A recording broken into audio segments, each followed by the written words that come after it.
আসসালামু আলাইকুম। আমি এখন আপনাদেরকে কিডসের টাইলস দেখাবো। কিডসের টাইলসের আর আছে 4টা কালার। যে নেবেন মিনিমাম সেল 50 পিস মাল আছে, 250 পিসের মতো মাল আছে, 240 পিসের মতো মাল আছে। এই একটা কালার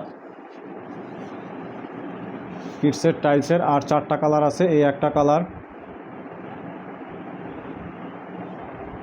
এই আর একটা কালার। সাইজ হলো 6 মাস থেকে 3 ইয়ার্স পর্যন্ত। যে নেবেন মিনিমাম সেল 50 পিস। মালের দাম কম আছে। মালের কালার পাবেন এখন 4টা।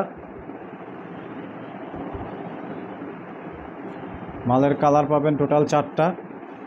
একটা ব্ল্যাক কালারের উপরে আর একটা স্টাইপের উপরে। টোটাল 4টা কালারের মাল আছে, 240 পিস। যে নেবেন মিনিমাম সেল 50 পিস। মালের সাইজ হলো 6, 12, 6 থেকে 12, 12 থেকে 18, 18 থেকে 24, 24 থেকে 30, 30 থেকে 36 মাস। টোটালে 4টা কালার। টোটালে 4টা কালারের মাল পাবেন। যে নেবেন minimum sale 50 piece. Stock garments goods, export quality, intact মাল। যে নেবেন অতি দ্রুত স্ক্রিনশট মেরে ইনবক্সে যোগাযোগ করবেন। কিডসের টাইলস বাচ্চাদের জন্য হট আইটেম, মালের দাম কম আছে।